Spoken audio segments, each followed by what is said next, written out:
Hey, biology class, this is Mr. Cell here to talk to you guys a little bit about the smallest unit of life.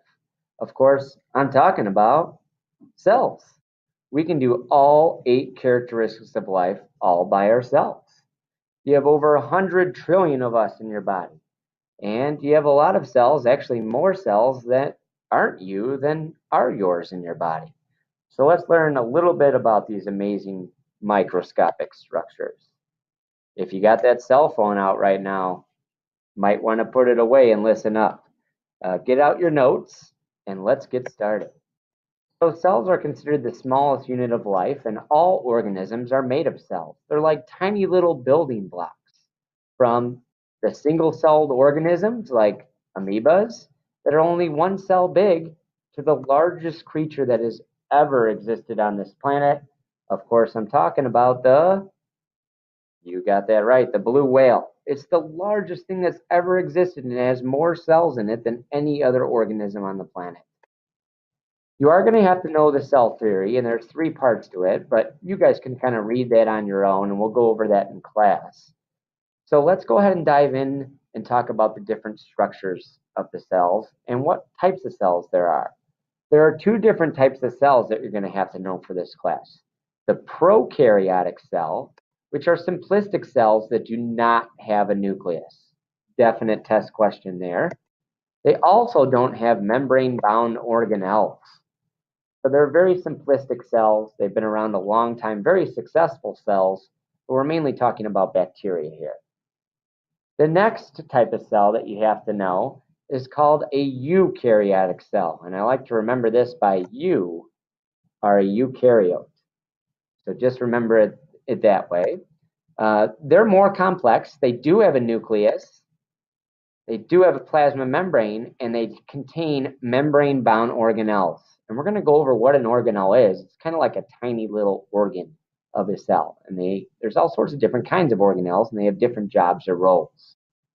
There's also 2 different types of eukaryotic cells that we're going to talk about. Remember, that's a cell with a nucleus. We're going to talk about animal cells and plant cells. A lot of similarities, but also some differences between the 2. There's a couple pictures. There's a picture of an animal cell there, and now a plant cell. And let's dive into the different structures. The first structure we're going to talk about is the plasma membrane. It's a thin, flexible boundary that kind of separates the cell from its outside environment. It keeps everything inside that it wants to, inside the cell, and everything that isn't supposed to get in the cell, it keeps outside. It allows nutrients into the cell, and then also cells produce waste, just like we do. So it's important for cells to get that waste out of their body. They kind of call it the bouncer of the cell because it determines what gets in and what gets out using what's called a selectively permeable phospholipid bilayer. And all that means is it selects what gets in and out using a structure called the phospholipid bilayer that we'll talk about later when we talk about cell transport. The cell is filled with a jelly-like substance called cytoplasm, and it kind of organizes the cells and keeps all the organelles where they're supposed to be. The next organelle that we're going to talk about is considered probably one of the most important organelles. Only found in eukaryotic cells, remember. It's called the nucleus. The nucleus has been called the brain of the cell, but we're going to call it the control center of the cell. It's responsible for directing all cellular activities. It's also where the genetic information is for the organism, including all of its chromosomes. Do you know how many chromosomes humans have? That's correct. We have 46 chromosomes in our cells. The nucleus is surrounded by what's called a nuclear membrane. It's kind of like the plasma membrane, and it surrounds the nucleus and decides what gets in and out of the nucleus. The next important organelle that you guys have to know to do the projects in our class is called the mighty mitochondria. It's considered the power plant of the cell. And it's called that because it's responsible for storing or creating all the energy from food using a process called cellular respiration. So cellular respiration takes place in the mitochondria. Cellular respiration is a very important equation that we're going to go over in class. But basically, the reason why you can eat food and breathe oxygen is so that you can go through a process of cellular respiration in every single one of your cells to make what's called energy.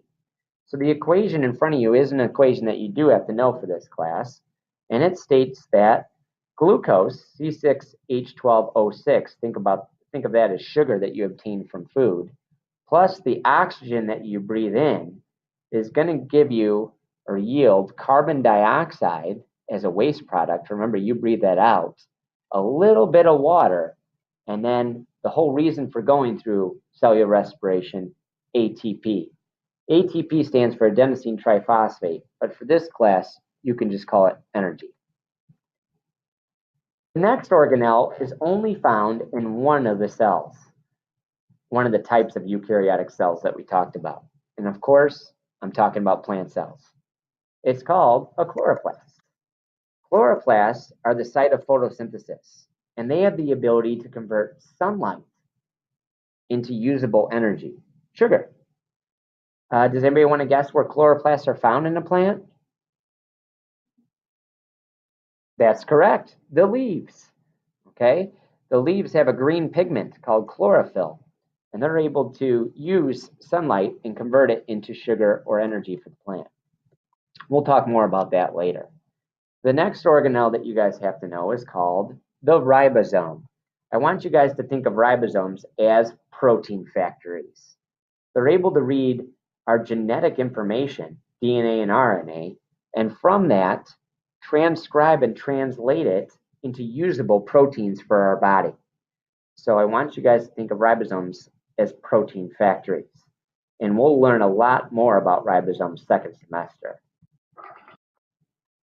The next organelle is called the endoplasmic reticulum. I think it kind of sounds like, I don't know, like a laser in a sci-fi movie or something. Quick, get the endoplasmic reticulum back to the ship. I don't know. What do you guys think?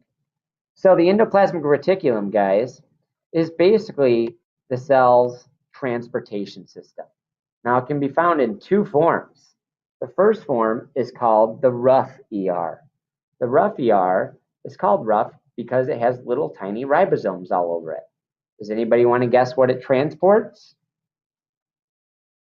That's correct, protein. And the other type of endoplasmic reticulum is called smooth endoplasmic reticulum, or smooth ER, and it does not contain ribosomes. Next up, we got the Golgi bodies, or Golgi apparatus. They're responsible for packaging things up in the cell. So they're the packaging plant of the cell.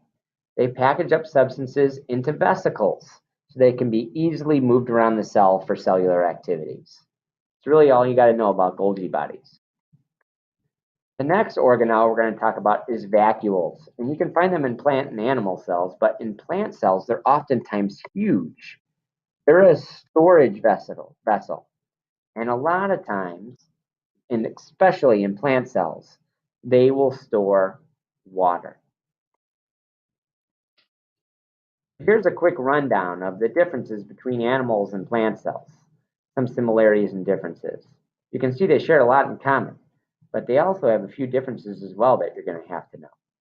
There's a couple other structures that we're going to talk about in class here that you guys can get from your notes. So make sure to go back on our website, our Google site, and check out the cell presentation so that you can make sure you have all the notes that we just went over here today, or go back and watch the video from Mr. Cell, and you guys can pause it and write down anything that you guys didn't get before. Have a great day. Talk to you soon.